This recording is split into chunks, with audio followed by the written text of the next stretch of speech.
아니 아까 얘기로는 질문 많이 할 것처럼 했고 저 많이 했어요. 두 사람이 편 먹고 저를 왕따 시킨다 이런 식으로 하는 겁니까? 맞습니다. 많은 정보를 들었고요.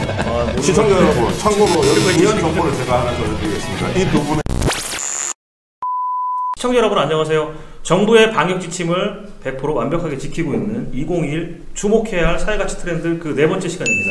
저희가 앞서서 3번에 걸쳐서 코로나와 불평등 문제, 기후위기와 그 대응, 그리고 가치 소비와 기업의 사회보험 활동까지 살펴봤는데요. 어떻게 보면 앞서 얘기한 주제들이 더불어 잘 사는 사회에 대한 고민에서 시작됐다고 볼 수 있는데요. 그렇다면 이 시간 토론의 주제이기도 한 사회적 경제가 사실은 매우 중요해 보입니다. 두 분 안녕하십니까? 안녕하세요. 안녕하십니까. 안녕하세요. 지난번 사회가치 심층 인식조사에서 그분 중에 이제 한 분이 협동조합, 마을 경제, 사회적 경제에 대해서 굉장히 열정적으로 말씀하신 분이 계십니다. 대화를 하면서 상당히 많은 부분에 공감을 했고, 그렇다면 사회적 경제가 도대체 무엇인가? 관심도 좀 더 커지고 그랬었거든요. 그래서 이번 기회에 제가 개인적으로도 우리 시청자 여러분들도 사회적 경제에 대해서 조금 더 알아가는 시간이 되도록 하겠습니다. 박 대표님은 사회적 경제 전문가시고 사회적 기업 컨설팅도 하시니까요. 사회적 경제가 무엇인지, 또 역사 얘기도 좋고요. 사회적 경제란 이런 것이다라는 개념 정리도 좋고 일반인들이 이해하기 쉽도록 한 말씀 부탁하겠습니다. 사회적 경제 말 그대로 개인 경제 아니고 국가 경제 아니고 기업 경제 아니고 사회적 경제입니다. 사회적 경제를 이해하실 때 복잡한 이론보다는 딱 4가지 키워드를 기억하시면 좋을 것 같은데요. 필요, 사업, 약자, 연대 4가지입니다. 말 그대로 참여자들, 그게 협동조합 조합원일 수도 있고 사회적 기업원의 구성원일 수도 있습니다. 마을 기업의 우리 마을 주민일 수도 있고요. 이런 분들의 필요, 거기에 기반한다는 겁니다. 일반적인 기업들은 고객의 욕구 이런 거에 기반하는 거죠. 다릅니다. 그리고 이게 동호회나 아니면 무슨 노는 거 아니거든요. 사업, 기업입니다. 기업이기 때문에 반드시 사업적 가치에 대해서도 생각하셔야 되고요. 이게 혼자 잘나서 혼자 해도 되는 사업 같으면은 그냥 개인이 하시면 됩니다. 아니면 주식회사 하셔도 되고요. 사회적 경제 안 해도 됩니다. 하지만 약자이기 때문에 이렇게 사회적 경제 해야 되는 거고요. 연대, 자기가 조금 손해보더라도 같이 서로 상부상조해가면서 이렇게 하는 건 필요에 기반한 사업, 약자의 연대다. 이게 사회적 경제라고 말씀드릴 수 있겠습니다. 이제 작전 짜기로 질문하시기로 하셨죠? 네. 그러면 이 사회적 경제라는 거는 자본주의 경제입니까? 사회주의 경제입니까? 굉장히 대중적인 질문 잘 해주셨습니다. 사회적 들어가니까 사회주의다 이런 얘기 하시는 분들이 일부 있으신데요. 그럴 수도 있겠네요. 예. 자본주의도 사회주의도 아닙니다. 자본주의도 사회주의도 아니고 그 중간쯤 되는, 글쎄요, 좀 건전한 자본주의 이렇게 말씀드릴 수 있을까요? 지금 정글 자본주의, 저는 지금 현재 이렇게 금융 자본 중심의 신자유주의, 좀 어려운 말 써서 죄송합니다. 지금 현재 21세기에 현재 존재하는 자본주의는 정글 자본주의라고 생각합니다. 약육강식, 힘세고 돈 많고 똑똑하고 하면 그냥 싹 다 끌어모을 수 있는, 전 세계 1% 부자가 전 세계 부의 무슨 80%가 90%를 지금 갖고 있다. 이게 지속 가능할까요, 과연?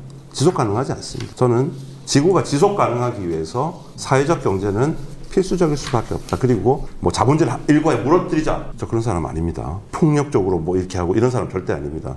저는 잘 고쳐 쓰자. 그러기 위해서라도 사회적 경제가 대안이 될 수 있지 않을까, 그렇게 생각합니다. 말씀 감사합니다. 대한경제로서의 사회적 경제 얘기해 주셨고, 연대 얘기도 해주셨습니다. 협동조합 얘기도 해주시고요. 여러 가지 얘기해 주셨는데요.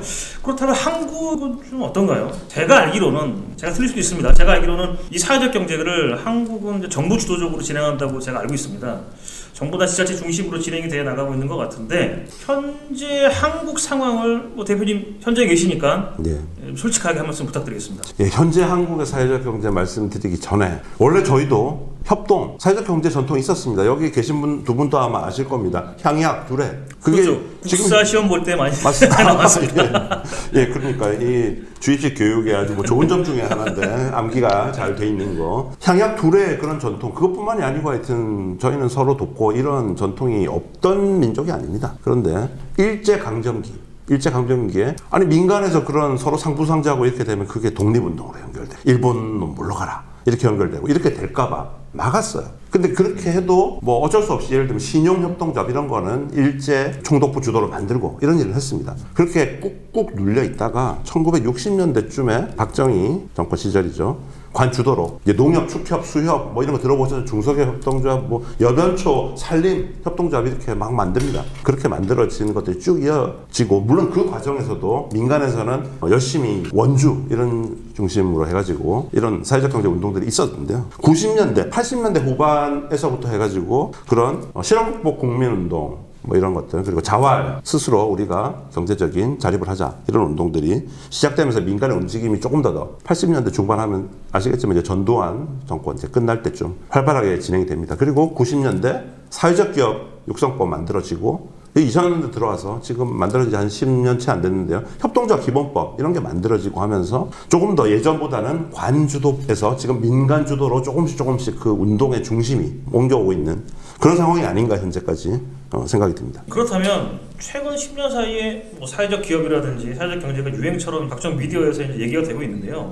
방금 말씀하신 대로 그 우리나라의 사회적 경제가 정부와 지자체 주도로 이제 경쟁적으로 사실 시혜적 정책으로 좀 진행이 되고 있잖아요. 그러다 보니까 지원금을 이제 시쳇말로 이제 지원금 따먹기, 지원금을 타내기 위해서 모이는 사람도 많지 않을까 싶습니다. 기업도 있을 수 있고요. 이런 부분에서 한번 짚어주시죠.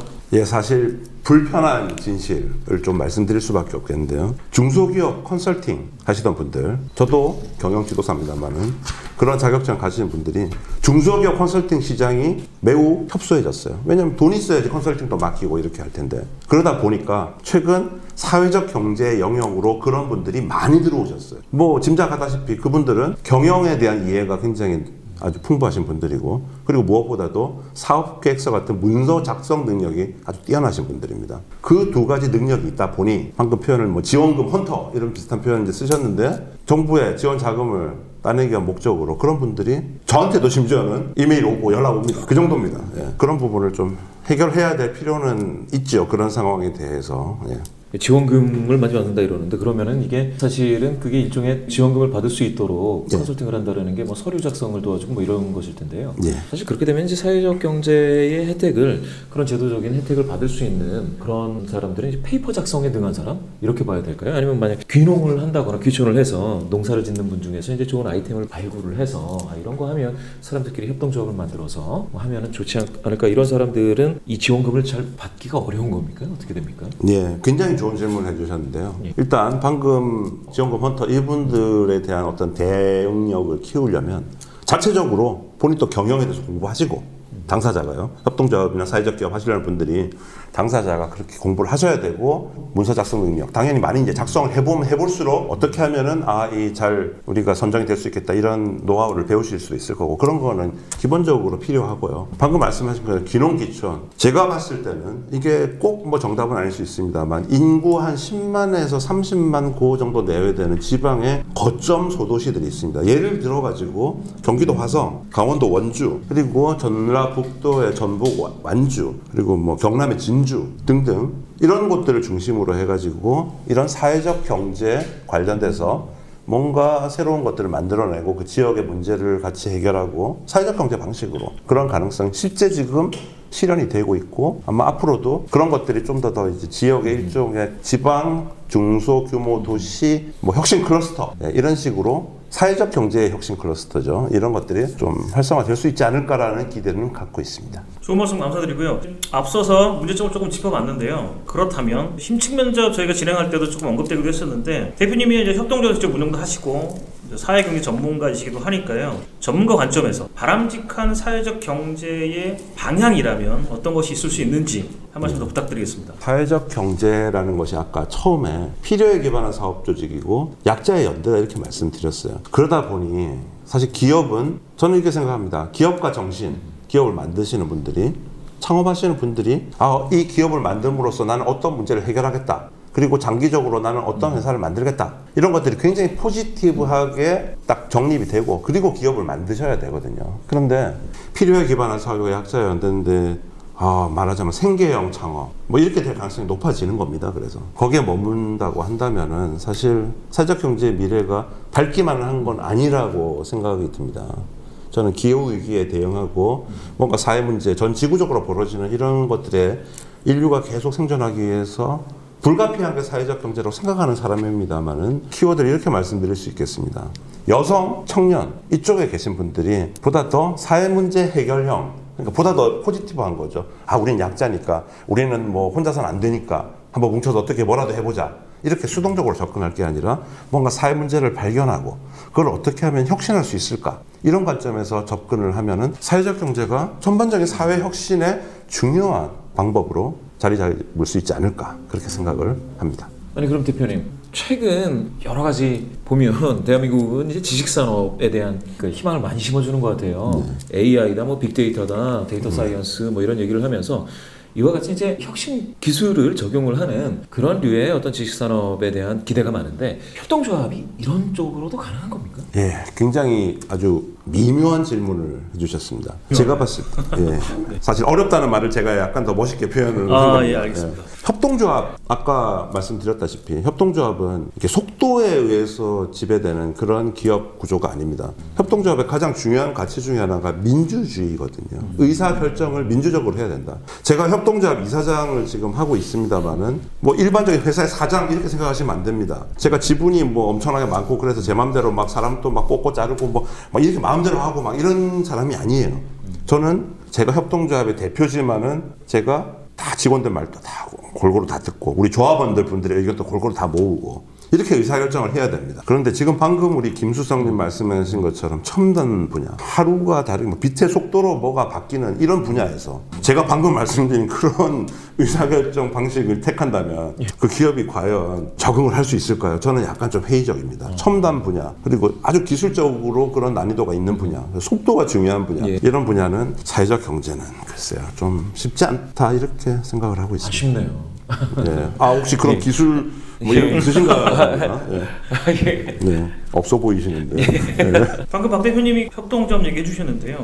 이처럼 사회적 경제가 협동조합 중심으로 운영되다 보니까 저희가 이제 알고 있는 일반 사업체하고는 좀 다른 형식이나 다른 내용으로 좀 운영이 되잖아요. 근데 이제 이 방송을 시청하는 시청자분들께서 또는 일반인들 입장에서는 약간 이제 그런 면들이 좀 생소할 수 있습니다. 이 시간 통해서 박 대표님이 알고 계시는 좀 대표적인 좀 성공사라고 해야 되나요? 그런 사례 좀 소개 좀 부탁드리겠습니다.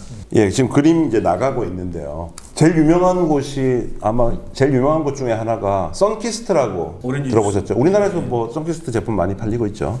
캘리포니아의 오렌지 생산자 협동조합입니다. 캘리포니아 뭐 아시겠지만 상식적으로 가보시지 않으셔도 전 가봤습니다. 참고로 캘리포니아만 3번 가봤습니다. 길쭉하게 생겼잖아요. 저 위에 거의 시애틀 근처에 샌프란시스코 이쪽이랑 저 아래쪽에 샌디에고, 제가 실제로 경험해서 말씀드리는 겁니다만은 제가 보름 동안 거기를 갔다가 이렇게 쭉 종단했거든요. 기온 차이가 25도가 차이가 납니다. 같은 1월 말 2월 초였는데 기온이 25도가 차이 납니다. 이 말씀을 드리는 이유가 뭐냐면 캘리포니아 오렌지 생산자 협동조합이 생길 수 있었던 근거가 그거거든요. 오렌지가 생산은 되는데 좋은 품질의 오렌지가 생산되는 시기가 다 달라요. 그런데 이분들이 유통상 대항을 해야 되잖아요. 근데 혼자서는 대항이 안 됩니다. 거기서 뭐 지금 시간 지났네. 이 농산물이라는 게 특성상 시간이 지나면은 굉장히 불리해지거든요. 생산자가 가격을 갖다 헐값에다 막 처분해야 돼요. 왜냐면 그 시기에 안 팔면은 그냥 뭐 썩어버리는 거니까. 근데 이걸 협동조합을 만들어서 관리를 하게 됩니다. 품질도 관리하고 저장 시설도 만들고 유통상에 대한 합리적으로 가격 협상도 하고 이렇게 된 겁니다. 제일스풀이라는 곳도 협동조합인데 여기는 뉴질랜드 키위 생산자 협동조합인데요. 마찬가지, 선키스트랑 마찬가지입니다. 제일 유명한 곳은 그 정도 될 것 같고요. FC 바르셀로나 축구 좋아하시는 분들은 리오넬 메시라는 선수 아실 겁니다. 연봉도 아주 많이 받는 아주 세계적인 축구 선수죠. 그 선수가 속해 있는 그 FC 바르셀로나가 협동조합입니다. 조합원만 한 20-30만 명 넘는 20-30만 명이 다 뭐 투표하고 그래서 뭐 민주주의 결정은 뭐 그렇게 하지는 않고요. 거기 이제 대의원 제도 이런 거 운영하면서 이제 효율적으로는 하고 있는데, 그래서 리오넬 메시가 그런 협동조합인 축구팀에서 아주 어릴 때 유스팀에서부터 성장을 했어요. 이 선수는 운동만 잘하는 게 아니라 인성도 아주 훌륭하다. 협동조합, 사회적 경제 그런 시스템에서 성장을 했기 때문에 그렇게 말씀드릴 수 있습니다. 이거 지금 제가 보여드리는 거 시간 관계상 이렇게만 보여드리는 거고요. 생각보다 굉장히 세계적으로 유명한 그런 성공한 협동조합들, 그리고 사회적 경제 기업들이 굉장히 많이 있습니다. 감사합니다. 김성희 추가로 질문할 거 없으십니까? 예예예, 전 다 말씀 여쭙습니다. 아니 아까 얘기로는 질문 많이 할 것처럼 해놓고 저 많이 했어요. 이 전 시간인가요? 소셜 임팩트랑 그거 할 때는 두 사람이 편먹고 저를 왕따시킨다 이렇게 생각을 했지. 와, 20분 넘었네. 이런 식으로 말씀 겁니까? 너무 감사했습니다. 많은 정보를 들었고요. 네. 시청자 여러분, 참고로 여기 최고의 중요한 지식을- 정보를 제가 하나 전해드리겠습니다. 이 두 분은 형제입니다. 형제가 지금 저를 아주 계획적으로 왕따를 시키고 있는 겁니다. 오해가 있으신 것 같습니다. 전혀 오해 아닙니다. 자, 이상으로 2021 주목해야 될 사회가치 트렌드 그 네 번째 주제, 사회혁신을 위한 대안으로서의 사회적 경제를 통해서 더불어 사는 사회에 대해서 공유를 좀 해봤습니다. 박 대표님께 진심으로 감사드립니다. 좋은 정보 감사합니다. 자, 다음 시간에는 이제 마지막 시간입니다. 저희가 이제 5회를 진행하기로 했고요. 드디어 이제 5회가 다음 시간으로 끝이 나는데요. 전체 이제 1회부터 4회까지를 정리하는 시간으로 공정과 또 그에 따른 공생, 더불어 같이 정말 잘 사는 사회가 정말 될 수 있을까라는 문제를 한번 짚어보도록 하겠습니다. 자, 이번 시간 진심으로 두 분께 감사드립니다. 자, 시청자 여러분 감사합니다.